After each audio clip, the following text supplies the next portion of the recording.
Hello, human peoples. You're listening to the podcast network of Gamefully Unemployed. Support us and gain access to great exclusive podcasts like Fox Mulder is a Maniac, Tom and Jeff Watch Batman, Star Trek The Next Futurama, and our latest show, Spiel Boys. Head over to patreon.com/gamefullyunemployed. We do game streaming, movie nights with our patrons every Friday night, and you can even commission your own podcast about anything you want. Literally anything, within reason, and we have to do it. You are quite frankly out of excuses not to go visit patreon.com/gamefullyunemployed. That's patreon.com/GAMEFULLY unemployed, which is spelled like it sounds.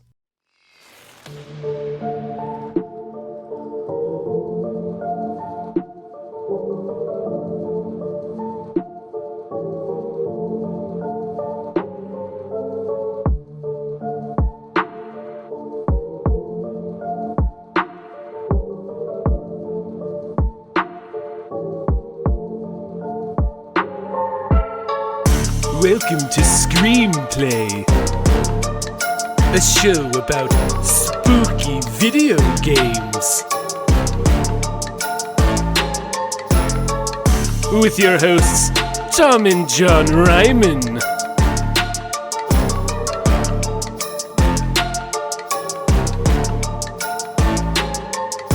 Hello, everybody. Welcome to another episode of Screamplay, show about spooky video games. I'm Tom Ryman. I am John Ryman. Folks, we're so happy. We're recording in person for the first time. This is new. My computer sucks and I have no idea how to fix it. Your computer is being held hostage by some sort of ghost. I know.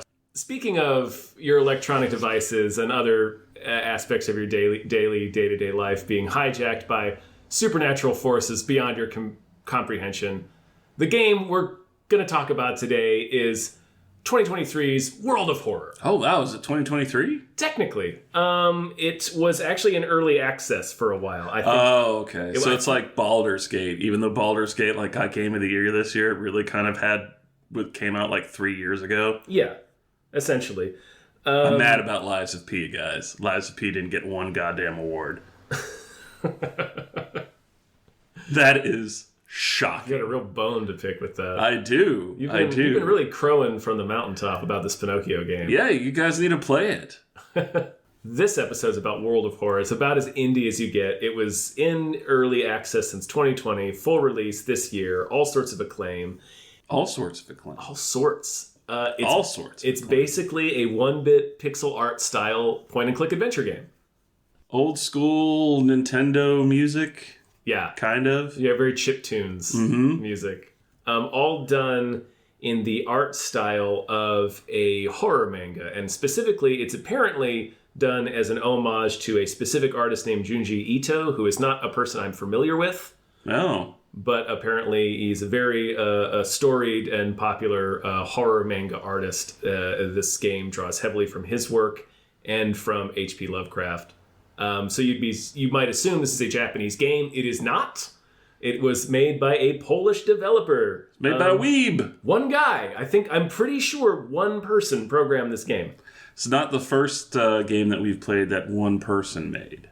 Well, I think from what I've read, one person programmed the game, and then another person, an author named Cassandra Kaw, I hope I'm pronouncing her name correctly, or their name correctly, did a lot of the writing. Oh, okay. But it was just these two people as far as I can tell. Speaking of pronunciations, guys, we're two older white men.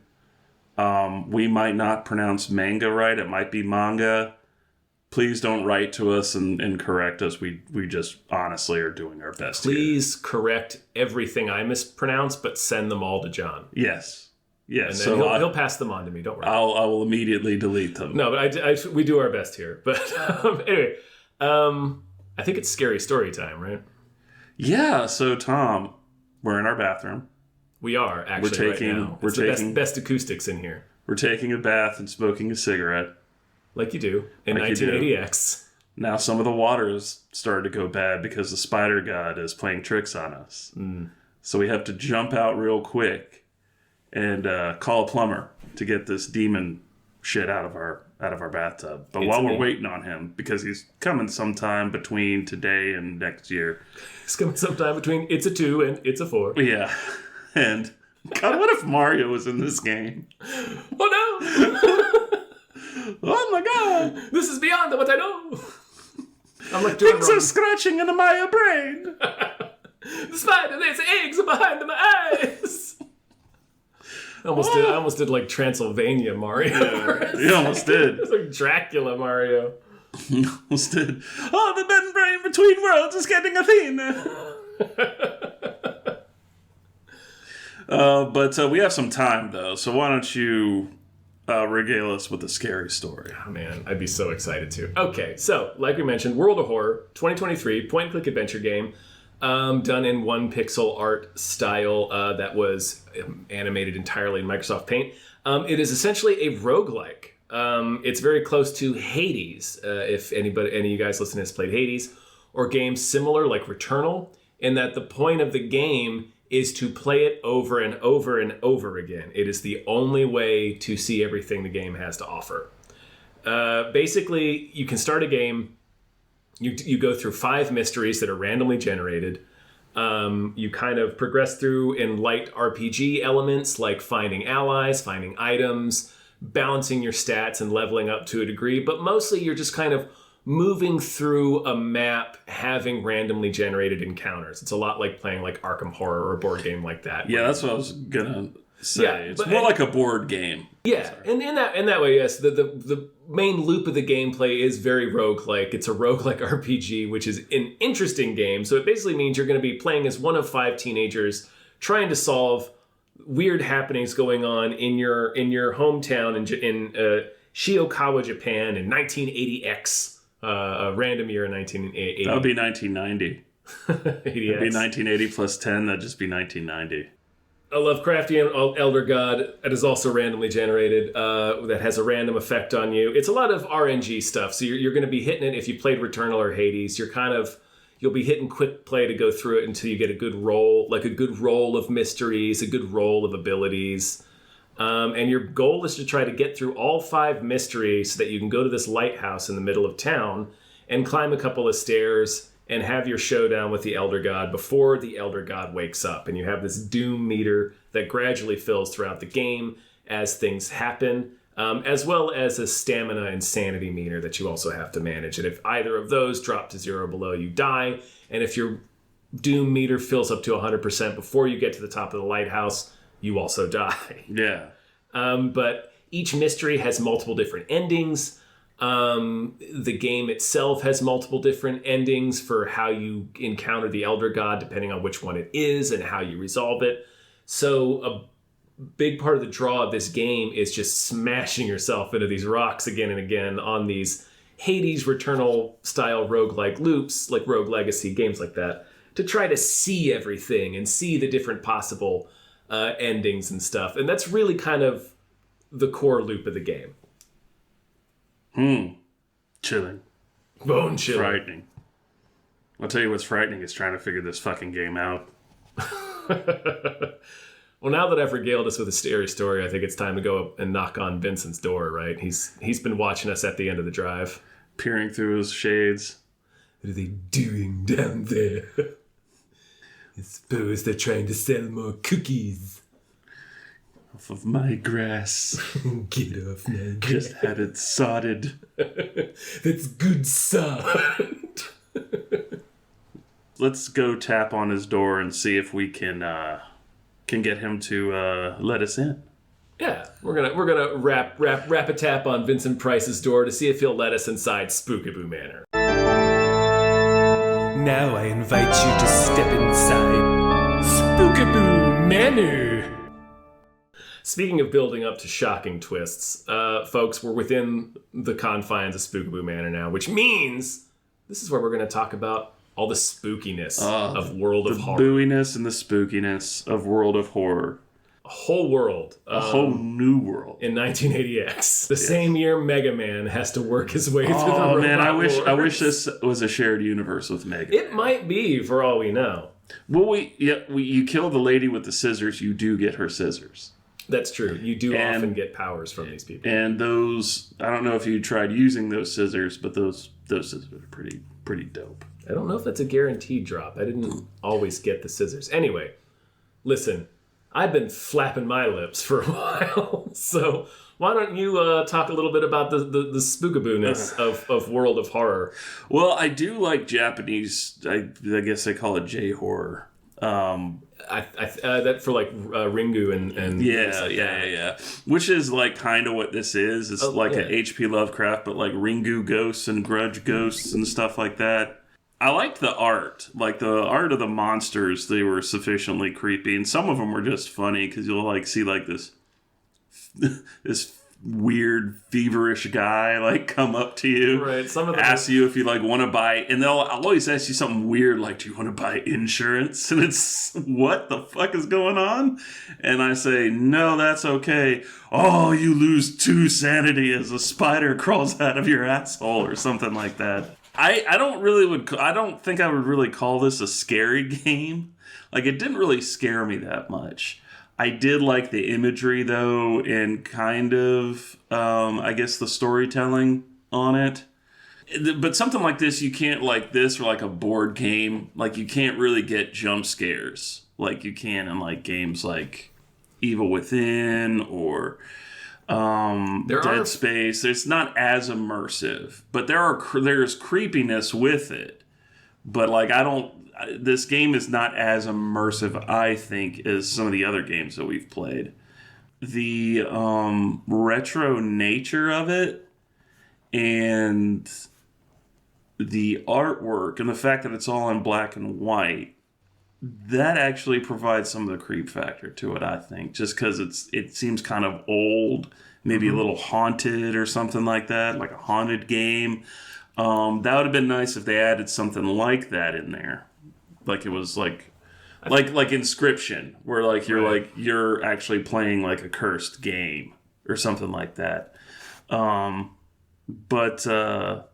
Yeah, I mean, stuff. This kind of game, I don't think is as immersive as many horror games that I like to play are. Right. So you prefer, and I think that's probably true for a lot of people.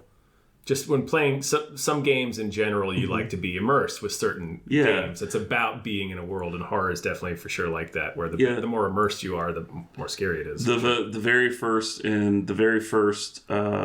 game we talked about, Callisto Protocol, was a lot like that. And something that the game that kind of got me super into horror games, Dead Space, that spaceship was like a functioning spaceship. Everything on there made sense, and it helps to immerse you in it. You're pulled in it like you're actually operating in real time. This is just kind of like push a button. There's no real animation. It's just like, all right, now we're going to flash this picture at you. And the creature designs are really good in this game. But, it's just basically just showing you a picture. So it's kind of like hard to be spooked, really, for me in this game. Yeah. I actually kind of wanted to, if you don't mind me coming in on that idea, is, there's not a lot of connective tissue here. So with that idea of being immersive, I mentioned a lot of this game is RNG. This is randomly generated. It's a big portion of this game. You get a random roll of cases. You get a random roll of events that you will encounter during those cases. And there's usually more than one ending to each mystery. And for most of the mysteries, there's more than 2. There's several endings.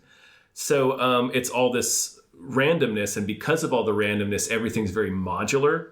And because everything's very modular, even though each case is kind of its own little short story, which I really like. Yeah. And I really like the idea of lost media, because it does present itself like you're playing this old computer game on an old computer. So there is an aspect of this lost media. But because it's so modular for the randomly generated aspect of it, you're right. It's not as immersive. You can't really get a rhythm going, because you're not like really immersing yourself into a narrative, because the overall narrative is just very basic H.P. Lovecraft. Yeah. There's an impending doom. A great old one is coming. You have 5 cases to try to stop it. This is 100% Arkham Horror. Yeah, it's Arkham Horror. It's Arkham Horror. Like you said, roguelike and, Returnal and that. I would compare it more to Arkham Horror. Yeah, mechanically, I was saying. Yeah, you can randomly generate games in Arkham Horror as well. Pick the different old ones, and certain things will happen during the game that'll put different like handicaps on you as you're going through. When we're saying Arkham Horror, like Arkham Horror, if you're not familiar, is a board game that's pretty popular, so you may have heard of it. But it's an immersive adventure horror game where it's a team of 1 to 8 investigators is working against some great old one to try to stop it before it wakes up. It's you against the game. It's cooperative, but it's very, very difficult. And it has a lot of components of where you draw random events and they usually fuck you over. And that's like this game to a T. This game is very, very hard. It's hard to win a playthrough of this game on normal difficulty. If you go in, there's like training scenarios you can do, but if you go in at the game standard setting to hit just quick play, give me 5 random cases, I'm going to see if I can try to get through it with a random character, random attributes, you'll get a random frailty. Yeah, those suck. It's tough to win this under those circumstances, so I do love the desperation aspect that's very thematic, that carries over, that is in Arkham Horror, and is always in this game, because each playthrough only takes about 2 hours, so it's not a drawn-out experience. You feel this ticking clock. You feel the dread because you're constantly forced to make decisions that are like cutting off your own arm to get out of the trap, that's like true. that. That's true. Like because anytime like you do an action, like the Doom meter goes. So as I started figuring out how to play this game, I'm getting my ass beat. So I'll have to like keep going to like the hospital or, you know, any of these different, like the downtown area where you can go to like the cops. The cops, or you can go to the dog. You can buy stuff from a dog in this. Sure can. And sometimes the dog vanishes and like your town just doesn't have stores anymore. So that, I don't know what that dog did to become like the merchant. He knows what he did. Yeah. What he did to get run out of town. Yeah. We can't buy from that dog anymore. Yeah. Well, who's going to operate the safe way now? Well, there's a cat. There's a cat that's been on. You can't trust cats to run the register. That's true. They just dip in. Then they scratch off their own lottery tickets. Yeah. Just sitting up there scratching off a roll. Yep. It's not even open. It's 3:30 in the afternoon on a Wednesday. And they give you like just getting back to it, they give you the money is called funds, and you just have points in there. And you have sometimes you don't have a weapon, so you're just like fighting people with your fists. There is an action that you can scavenge a weapon. Yeah, there is, but that takes an action. They will punch you in the face while you're doing it. It's Final Fantasy turn-based RPG combat based on a timer system. It's not bad. It's pretty straightforward. But I mean, what I'm saying is like that resource management, the time management, the doom management, that provides some tension in this game. But like I was saying earlier, it's kind of like not scary so much it is gnarly. I would say. Oh yeah. Yeah, I just wanted to say kind of one last thing for the horror aspect of it. Is because of its modular nature, this is sort of a game that relies on an emergent narrative, which is basically like it's making your own fun. Like it's like, well, okay, so it's like you basically provide the connective tissue yourself in between the events. So you're like, imagine, okay, what was my character doing that they walked to this school and suddenly found this weird teacher who like is like, I went to show you my new biology specimen, or meets the janitor who wants to turn people into mermaids. I didn't get that one. Oh, it's great. I never got the mermaid I do want one. to ask you at some point what your favorite case is. I got the ramen one like every single time. The ramen one is so gross.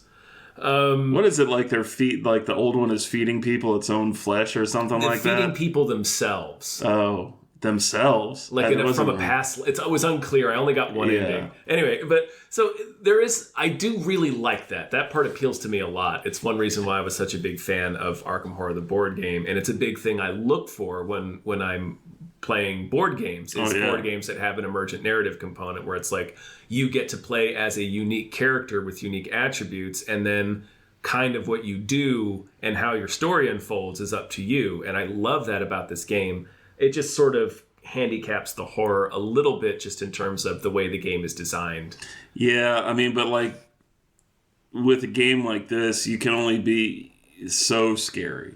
That's right. And it sets it up for being like, as more of like a love letter to horror manga. Yeah. Or like these J-horror movies. And Lovecraft, I do want to say it's really good. Like this also reminded me a lot of Pulse, that horror movie, and Did I see Pulse? I don't think I a saw different Pulse. one like it. But anyway, just this Pulse is the one where there's this epidemic of people killing themselves. One of the mysteries in this is actually very similar to Pulse. Yeah, the way it starts. The suicide forest or whatever it was. Yeah. Yeah. And it becomes this whole thing. But like, there's this sense of looming impending dread that's like relentless. That's a component in Lovecraft and a component in like Pulse, and I assume probably in the manga artist that they cited. So that's primarily where the game gets its horror from, because everything you see, all the imagery and the creatures and the interactions and the events and sort of the backgrounds and the mood of it all contributes to this dread. So that's all very well done. Yeah, and that's something I really like. One of my favorite things about like an H.P. Lovecraft cosmic horror stories. H.P. Hovercraft. Yeah, H.P. Hovercraft. Still racist, but I can float. Yeah. And I go really fast. Take you from England to France in 2 hours. But what I like about H.P. Lovecraft, the cosmic horror aspect, is just like how reality is still there, but it doesn't really matter. Like reality is kind of like fragile. So you have like literally anything can happen with that. Like just a fucking boogans can just pop out of thin air.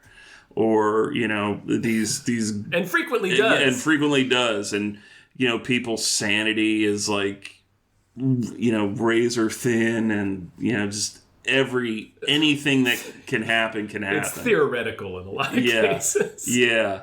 We're going to ballpark this guy's mental state. Even the heroes are crazy in these stories, but I love that your portrait starts to deteriorate as you take more physical and mental damage. Yeah, that's pretty cool. That also tells me, I'm like, why does he have a Mike Tyson tattoo on his face?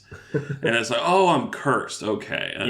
Yeah. How do I get rid of that? Oh, I don't. You can. It's tough. You have to find a specific item that allows you to get rid of a curse. Oh, that's true. You can heal. It's a whole ass thing. The game is designed to beat the crap out of you. I completed one lighthouse run, and it was on the easy difficulty, so not on the standard difficulty. Oh, I just did it all on standard, and I was getting my ass thumped. I played it maybe like 10 times, and I beat it twice. I've only completed it on easy. I've probably played for 10 or 12 hours, because I wanted to see, I still haven't even seen all the cases. I want to see all the cases. I haven't seen all the cases either. I want to see all the monsters, and the game keeps track of that for you. You've got like a little album for all your mysteries, all the endings, all the different end screens you've got. So the game knows that its loop is you want to see everything. It's very much a game just about finding these little horror short stories and getting to play through them with really light RPG mechanics. It appeals to... It feels a little bit like trying to play Arkham Horror in my closet before like my dad comes in and yells at me for being a nerd or something. Like it feels like a game like that, weirdly. If you didn't play it naked all the time. That's true. Well, you know, it adds to the immersion, man. I have to make my own fun. Oh, that's true. Like, I can't feel like I'm really part of some deranged cultist ceremony in the Silver Twilight Lodge unless I am nude. Covered in symbols like Jeffrey Combs and the Frighteners. Exactly, yeah. With his haircut from the Frighteners. Do you have any more thoughts for the Spookaboo Manor before Vincent Price kicks us out? Not really. He's been glaring at us this whole time, man. He's trying to watch Golden Bachelor. That's why. Yeah. He's still pissed they rejected his application. I have my own games that I play in solitude. Thank you very much. The contestants are all in the basement. They don't know they're playing yet. So I guess we'll get out of here and let him do that. Let him get back to his stories. Yeah, let him get back to his stories. And let's step outside into his Cemetery of the Year as voted by Home and Gardens 10 years running. And get into the bones of this. Bone and Gouldens. Nope, that didn't work. No. Nope. No. Mm-mm. Nope. I can't think of anything. I tried, but it's just going to be dead air. Bone and Shardens? Nope, that doesn't work. Kind of, because like glass bricks, when people go like, ah, and they scream. Anyway, we're in the boneyard. Yeah. Perhaps now we should go traipsing through the boneyard. Bone and hard-ons, but that'd be a different... that's a that's very different podcast. The other side of the house. With games that you do not want anyone to see on your hard drive. Folks, this is the part where we talk about the gameplay, how it actually is as a game, how fun it is to play. And you went first on the horror. Mm-hmm. I'll take it first here. Okay. Hot take. I think that's fair. Hot take. I really enjoy playing this game. Like this game, I like Rogue Legacy, I like Returnal, I like Hades. This Loop Hero, I like roguelikes, and I like roguelikes that have a very contained loop, that it's pretty... I mean, Hades and Returnal, obviously, that loop grows larger and larger until you're eventually expected to play through the entire game in a single loop. But I didn't expect this to work as well as it does. Like, combining a roguelike with this weird horror RPG... But it does still manage to be satisfying. You do get these satisfying little short stories out of all the different mysteries. And I've only seen a third of them, barely. And I want to see more of them because they're all crazy. And there's something really appealed to me about I just want to do one more loop. Okay, I just want to do one more loop. All right, I just want to do one more run. I want to see which ones I get. I want to see how far I can get. And the reward being seeing a little bit more of the story is so perfect for a weird freaking nerd like me. So I just want to see more of these stories. So this one really spoke to me. It's dirt simple. It's got a simple contained loop. It's playing around in a genre I love, horror, cosmic horror, and point and click adventure is a video game genre I really enjoy that was pretty much doesn't get done really anymore, although there's a bit of a comeback. So yeah, I really liked this game. I'm probably going to play it a lot more. I'll probably play it until I at least see all of the different mysteries. Yeah. Yeah. I did... I have a fractious relationship with this game. Because the game does not tell you how to play, really. No. Like you said earlier, it's like banging your head against the wall. Like, I didn't know what I was doing, and I got murdered like half the time. And I'm like, well, what the fuck just happened? Like, I was like on cloud 9 over here, and then all of a sudden I see this weird horror salesman on the sidewalk, and I'm dead. Like, I don't... Or like I have like a broken arm and like half my face is gone, and it just felt like beating my head against the wall until I finally pieced it together. I was like, okay, this is like Arkham Horror. And when I started playing it like Arkham Horror, it got better. It got a little bit better. I understood it a little bit better.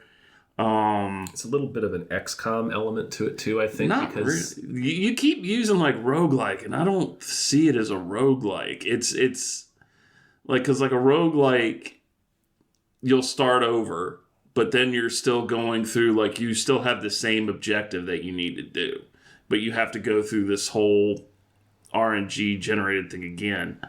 And in this one, when you die, that's it. And you have to generate a brand new story with another character and all this kind of stuff. I didn't really find it to be that roguelike. You don't like keep any upgrades or anything like it's that. Just it just keeps track of your progression through the different stories and what you've seen. Yeah. But the gameplay not really telling you what you're supposed to do is pretty frustrating. Like, even if you go in to help, I really don't... The way the instructions are worded, I really didn't understand what it was trying to tell me a lot. Yeah, I forgave a lot of that because that played into my like lost media vibe of it. It's like, this is like a cursed, obtuse computer game, but I recognize that is a design flaw. I hated the combat in this game. It was just impossible for me to tell if what I was doing was effective or not. Sometimes you would have to like sever their bond to reality in order to banish them or something like that. And then sometimes you would have to do this like little chicken dance where you like bow and clap and you have to find the right combinations to banish them unless you have a spell. In most cases, I didn't. And they would just spring these guys on you that I had absolutely no chance of beating whatsoever. So after getting thrown in the dumpster about 15 times, you kind of get a little like twitchy. Yeah, it was interesting because those are two. The combat thing is, I think, a bigger issue, but like the spells thing, like there's an easy way to get spells. You just go to the school and go to the library. Yeah, but like the game, I guess it doesn't do the game really does kind of toss you in and just expect you to just start trying things, and that's a big part of roguelikes where you'll get pushed in and it's just here, die 10 or 12 times as you figure the game out. When you're not expecting that experience, I can totally understand that that's frustrating. The combat is another instance where, like, if you don't go and read, there's basically 4 menus you can use in the combat screen that are classify your different actions. It's like offensive, defensive, ritual, and one other thing that's like, I forgot. Yeah. Using items, I think. But you have like 200 seconds, and each action costs a certain number of seconds, so you have to like, make a combination and then hit execute. But if you don't like go through each menu and read what every single little thing does, you don't really understand what tools you have at your disposal, which is a thing that many people might do intuitively, but maybe some people wouldn't. Maybe some people would go to that and be like, there's 30 things I have to read. I'm not going to read every single one. I'll just let in modern game design, oftentimes, even when they present you with a toolkit as deep as that, I'll wait for the game to like introduce it to me, because that's what they usually do. They do like a slow trickle. This doesn't happen in this game. They do have like a help thing that's like, toggle this and we'll take you through the thing. And this is the tutorial they take you through made no sense to me. There's like things you can do to like examine the enemy to see what they're weak against, but again, this is nothing that the game ever tells you. So it took me forever to see that their stats in the corner. Oh yeah, because their pictures on the opposite end of the screen. Mm-hmm. So I'm like looking at their picture. So you didn't even notice their stats. And like not for a while, and then I was like, okay, well, how do they go away? And then I look over to the left. I was like, oh, their hit points are ticking down, or like they'll have like double enemies, and I won't notice that there's another stat bar on there. Yeah. So I'm like, I killed the 2 nurses. Why is one of them still alive? Yeah, that was a pain. So I didn't have as much trouble with the combat, but it took the longest to figure out, and I did have to sit there and read every goddamn thing. I did too, and then some of the ones that they didn't take physical damage. You had to use like magic or whatever that shit is, the knowledge damage or intellect. And then they have this ritual menu. The ritual stuff, different things. Yeah. Like. I don't even know anything. I still couldn't tell you how to battle something with the ritual thing. I still couldn't tell you. I haven't encountered really any monsters that I fought one ghost, but it was pretty straightforward. It was just like smash their barrier to the realm of the living. Can do. You said smash. I know how to do that. There was one where I was like trying to do that, and I was trying to use a weapon or my fists on it, and it just kept saying like, This monster can't be defeated with physical damage. And it's like, well, what? Well, let me see what spells I have. I was like, I have malignant growth or whatever the hell that thing is called, which just heals you. But it also takes away your sanity. And it heals you at a cost. Yeah. It's always at a cost. It's always at a cost. I mean, it's Arkham. Mm-hmm. It's Arkham Horror. It's designed, every choice is designed to be... This is a game of hard choices, sacrifice, like meaningful sacrifices, and Pyrrhic victories. Like, you're gonna get the shit kicked out of you and barely win, and that's the point. I think it's also what also is kind of frustrating about it is you have to explore it so many times. Like, you could explore it once, and then it's because it's RNG. Sometimes I'll go into that area and I'll have to explore it like 3 or 4 times before it lets me progress. It doesn't really tell you that. This game doesn't tell you a whole lot, I guess, is my biggest problem, because I keep just hitting that again over and over again on the head, but it doesn't tell you a whole lot. How did you feel about, like, did you find any of the mysteries or like the creature design, or like was the stuff was the reward that the game does use? Like you had mentioned that you don't really feel it as like a roguelite or an XCOM, because in those games, yeah, you die a lot, but there is still a core progression that does advance. Yeah. Here we don't have that. The only progression you get is much more of the stories you feel. Well, so it's like playing through a game of Arkham Horror, then you lose, then you have to set up a brand new game. Yeah. So it's just like playing a board game to me. That makes sense. Yeah, it's just a board game. Like if you die, you just wipe it and you have to set it up again. Which, like, I don't hate that. In this game, it's not like you said it took 2 hours. It didn't take me 2 hours, maybe like 30 minutes of playthrough. Oh, you can. It's really designed that you can burn through a playthrough in 20-30 minutes. But if you're like luxuriously, which is a good point, which is a tick in the good column. Oh, for this yeah, game. for sure. Because like it's just like, okay, well, if I do die, it's not going to be a slog to get back, because it's a very quick game to play. It's designed, that roguelike thing is designed for speed runs to be smashed quickly and get a lot of loops. It's like a board game or a customizable card game where you're just like throwing things together and trying to see what. I'm glad you mentioned that, because it is fully customizable. You can play a quick play mode, but you can also change all the settings. You can randomize certain elements or only other ones. You can pick which cases you want. You can pick which character you want. You can pick which old god you want to fight. So the game lets you totally customize a playthrough like a board game, or you can just hit quick play and get everything randomized. To try to scare myself, I did pick the spider god when I went through a customizable one. I only ever did quick play. I got that spider like 3 times. Yeah. I picked the spider, but there's not really, like, there are a couple spider encounters in it. Because of the modular aspect, it's more about what the old god's intrinsic like ability is. Yeah. And in the case of the spider god, it's cosmic web. It keeps you. You can't run away. Right? You can't run away from enemies. Monsters. Which is something I tried to do. I still haven't been successful in fleeing from a monster yet. I ran away once because I freaking had to. This thing was hammering my ass. Oh man, that might be why I died so many times. Is I just fought. I just stayed there.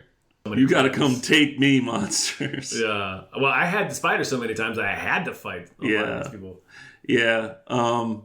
Depending on what you do, they will throw in, depending on what the old god is, they will throw in like different kind of enemies at you. Like there are spiders in the spider god one. And I ended that game with so many spider bites. Just bites everywhere. Bite. That's interesting. I didn't even because I had gotten that god so many times, I didn't realize that like it would make the spider. I just thought there were a lot of spiders in the game. No, because like I played the other old gods and there weren't any spiders in that. But like each old god, I think, comes with their own like, because they kind of tell you this in the game. It each comes with their own like deck, quote unquote. Yeah. So like I'm assuming that's different enemies, different encounters, and stuff like that. So. Yeah. But you don't really have to fight the old gods. You just have to get up their lighthouse. You have to get to the top of the lighthouse before the doom meter runs out. Yeah. And each level of the lighthouse is an increasingly gnarly encounter you have to fight your way through. I did like that. I liked the lighthouse and cool. gathering the keys and stuff like that. I thought that was a good touch. Yeah. Yeah. You get a key for each mystery and you unlock the lighthouse. It's cool. I like what I'm picking up what this game is putting down. So yeah. Just real quick, I wanted to see. If you had a case or a mystery that stood out in your mind, my favorite is definitely the janitor who wants to turn everyone into mermaids. That's just nothing but a good time. Just a high school janitor kidnapping teens. What kind of mermaids? Like Little Mermaid? Or are we talking about like the Cabin in the Woods merman? It's more like. I mean, he's just sewing body parts together, so it's... so it's a Fiji mermaid. It's Rainn Wilson in The House of a Thousand Corpses. Yeah, okay. He's not really making mermaids. Did that make you laugh when you saw it in The House of a Thousand Corpses? Just Rainn Wilson with his Rainn Wilson face, like, sewed onto a fish bottom? Not at the time when I saw it, because I didn't know who Rainn Wilson was, but I was laughing through a lot of that movie because it's so bonkers. I guffawed when I saw that. Because it's just like, it looks like Dwight Schrute. He even has the glasses on. And it's just like, he's got this face like, there. Mute discomfort as he has to spend eternity as a fish man. Yeah. I loved the janitor one. That one really spoke to me. It was so crazy. I liked the one where you're stuck in your apartment was kind of neat too. Anyway, my favorite one was the janitor abducting students and transforming them into mermaids. That's pretty good. I didn't get that one. Mine was probably the one I have the biggest memory of. Man, it might just because it spammed me with this one. Was the scissor lady? Oh yeah. But it actually gave you like a thing that you were supposed to do. It's like, okay, find the candles, find what sigil you're supposed to draw on the board. It actually gave you like a list of tasks to do instead of just like wander around until, it RNGs the ending of the story, which is like what a lot of them are. There's another one that's like a midsummer. A lot of these like take their openings at least from popular media. Like you'll recognize a lot of things. Well, that's clearly like this, and that's obviously Midsummer and such, but they spin the story. Like one of them is the beginning of Darker Than Black, but the ending is very, very different. So it doesn't always, just because if you play this game and you recognize the beginning of a mystery, you don't necessarily know where it's going to go. But the Midsummer one was like that too, where you're basically in this town and you have 3 days. Did you get this one? No. It's pretty cool. It's like that one, except you're moving through this whole town. I feel cheated. I kept RNGing like just doing quick play, and it just kept giving me the same goddamn ones. You can re-roll. When you go into your apartment to look at which cases you have, there's an option to re-roll. You get a doom penalty if you... actually you don't for that. You get a doom penalty if you try to re-roll the perks you get when you level up. Oh, okay. If you get cool little perks that are kind of neat too. Perks were so useless. Like, man, you're probably getting some bad ones because I keep getting like art appreciation and like it's a stat bonus, but like that's all I would get are stat bonuses, and it's what do these help me with? And every time that's another frustrating thing. I would keep running into these encounters, and they were like, you need spectral hands or whatever to get this thing, and I never ever, not once playing this game had something like that to get a special option on there. Not once. It's because of the modular aspect and because everything is randomly generated. There are a couple of instances like that where you'll get some mysteries that in order to progress through a certain part, you need to have an item that can only be obtained from another mystery. So the only way to do that is to get both mysteries on the same run. So there's a lot of this game is clearly designed to be played quickly and a lot. Yeah. So if you want to see everything, you're going to have to pray to RNGesus and hope you get the right rolls in some situations. Well, RNGesus is not like me. Yeah, there were a couple of frustrating RNGesus did not die for my sins, apparently. He wasn't thinking about you. He wasn't thinking about me. But yeah, there were a few situations where I would get like, you need a small key. Shit. And then like three loops later, I found the small key, but I don't have the thing it opens. Shit. RNGesus is like, everyone is welcome in my kingdom except John. Fuck that guy. He can Here's some more spiders. Here's some more spiders. Some more Why don't you do the spiders. ramen one again, you fucking bitch? Oh, the ramen one was so gross. The ramen one was gross, but it was a good story. I did like it. I really like how gnarly and crazy the stories are. They're pretty fun. I don't have anything else to say in the Boneyard, man. I think I got plenty. Okay, let's just like quickly bury this in the yard then. Before Vincent catches us. Filling these holes. We got some tricks and we got some treats. This is where we hand out ratings to the horror and the gameplay. The first one being the horror, which we award in Spookaboos. Yeah. It's little ghosty boos. From 1 to 10. Tom, rate the horror in this game. All right, on a scale of 1 to 10 Spookaboos, I'm going to give this probably I think it's a 4. It's not ever outwardly scary. It's really good at maintaining the mood and the tone. Like the dread of the works that inspired it. It's very good at being that kind of homage. I love the gnarliness of the enemies and the gnarliness and craziness of some of the mysteries I've seen. But it ultimately just hangs together like reading a horror comic that's not like really scary but fun. So I'll give it a 4. I'm going to give it a 2. All right. I like the artwork. Artwork's dope. That's about it. Well, no, the stories are good. The stories are kind of good. They're like generic, real generic stories, except for the janitor mermaid one. But like, it reminded me of Scary Stories to Tell in the Dark type stories. The artwork was good. That was really the only gnarly thing about it. So I'd give it a 2. Man, 2 little bones, 2 Two little spookaboos. I mean, there are 2 of them, so they're not alone. That's true. They're gonna hold hands. Boo are not alone. They're gonna hold hands and skip through the world of horror. Speaking of bones, bones. This is where we hand out bones according to how Make it rain bones. Bone rain. It's Vincent Price's shower. Yeah.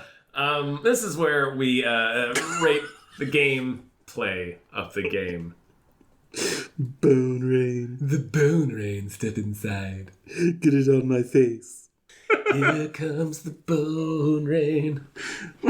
You're not thinking about bone rain the same way I am. Oh, I'm definitely. Okay. I promise you I am. Ooh. That's how I whip up my victims.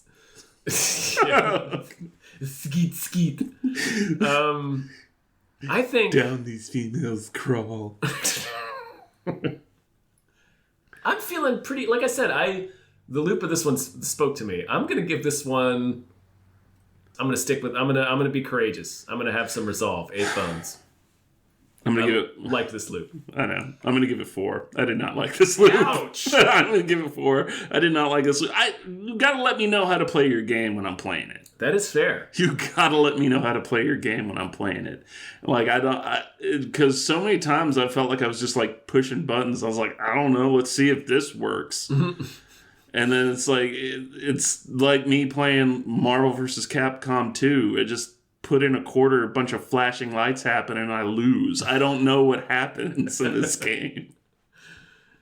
So it's, yeah, I give it a 4. I mean, yeah. Yeah, sorry, Tom. It's like an indecipherable slot machine. It really is, man. Yeah, no, I get it. I totally get it. No, It's like just playing a slot machine, just bar comes up every single time. Yeah. I guess The house always wins. I mean, it's Spookaboo Manor. It is Spookaboo Manor. You will never triumph over Spookaboo Manor. Speaking of which, Don't put that shit on Spookaboo Manor. Listen, we've reached the edge of the confines of Spookaboo Manor. We're at the edge of the property where the last Blockbuster lies. Yeah.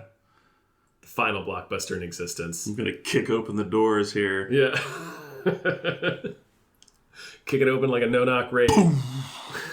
And march over to where this lies. In Fuck knocking, let me in! So this is where, this is the section called Do We Buy the VHS?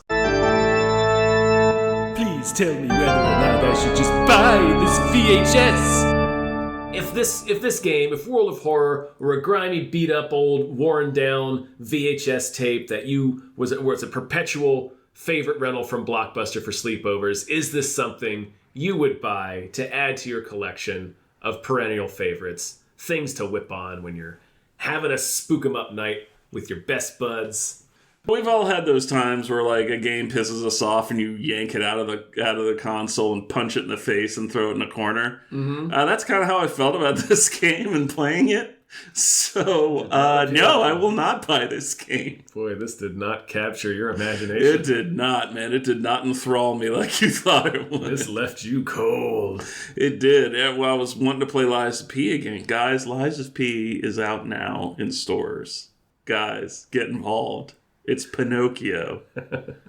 Get in steampunk on the ground robots. You don't want to miss out. And zombies. You get in. Get in on the ground You don't want floor. that Pinocchio FOMO. No. FOMOkio. FOMOkio. But yeah, I wouldn't buy it. I was being kind of like leaning into it, being a little bit unfair. It can be fun, but it's just not my kind of game. I gotcha. I'm actually, I'm kind of on the fence about this one because I love this loop, but I recognize it's very finite. Like I know I'm not going to be playing this game for very long. And there are other games that do this better. There's not a game that does this specifically. So not a video game, but Arkham Horror does this better. Yeah, not as breezily. Like it's a big pain to set up. And it's not as quick to play. Like the characters, you get one of 5 people. I think in this, none of them have names. Like they're so disposable. Well, that's true. Yeah. One of them's wearing a bathing suit the entire time. Did you see that one? You can pick their outfits, but it doesn't matter because I put a Hawaiian shirt on this one guy. Sometimes it doesn't. It defies you when you try to change their outfits. When I was like, oh, this might make this a little bit more fun for me, and they're like, no, John, we're not going to give you your Magnum PI shirt. We're not even going to give you that. I'm gonna say I keep this one. Keep it? I think. Well, you know what? No, let me sway you. You can tell me to go to fucking hell and like just buy this game. Yeah, buy this VHS. I think I might keep this one, but this is one of the ones that this is a VHS that I whip out when I want to try something. When I'm like, okay, let's see. Let's see if I can try to broaden the group's horizons here. Yeah, this is like when you invite your like film friends over. You know, like, let's watch this one. Yeah, this is when you get like a weird flavored soda. Yeah. Like, I want to see how this one goes over. Licorice flavored soda. Yeah. They actually make those. I don't doubt that they do. I actually want to try them because your boy likes licorice. Got a whole bag of black jelly beans, man. That's too many. That's entirely too many jelly beans. It's not. Should have left some for Vincent. He would have. Oh, yeah. No. I don't eat them all in one. My spit black. My teeth are already black because I've been dead for years. I think we're all done, man. I think that's a sewed. Yeah. I think we have completed our contractual obligations. Transaction complete. I have done my time in World of Horror. Oh, man. I've served my nickel. You did. You dropped a quarter into the slot machine. I have served and you got bit by 14 spiders. I served hard time on the road in World of Horror. Well, if you're here, thank you so much for listening. Yes. You guys are awesome. You can follow us, patreon.com/gamefulunemployed, where you can get access to a bunch of exclusive podcasts just for $5 little a month, plus a bunch of other tiers that we have. You can get your own exclusive podcasts. We do movie nights with our patrons every Friday night. All sorts of things. So check that out. Also, leave us a review wherever you're listening to us. It helps a lot. Please leave a review. The reviews, they help. John, say some words and let's get out of here. Leave a review and name this podcast in particular because I am starved for attention and I need this positive reinforcement. So please. Also, any and all pronunciation corrections, please make sure to send them his way. Yes, I'll be sure to immediately delete them without reading. But yeah, you can find me on the social medias at Johnny Rhymes. That's both on Blue Sky and Twitter for now until, pull the ripcord on that one. Until the doom meter fills up too much. But the doom meter's like at 95 right now, so we're close to awakening Eog Sofa on fucking Twitter right now. All right. Bye. Get out of here.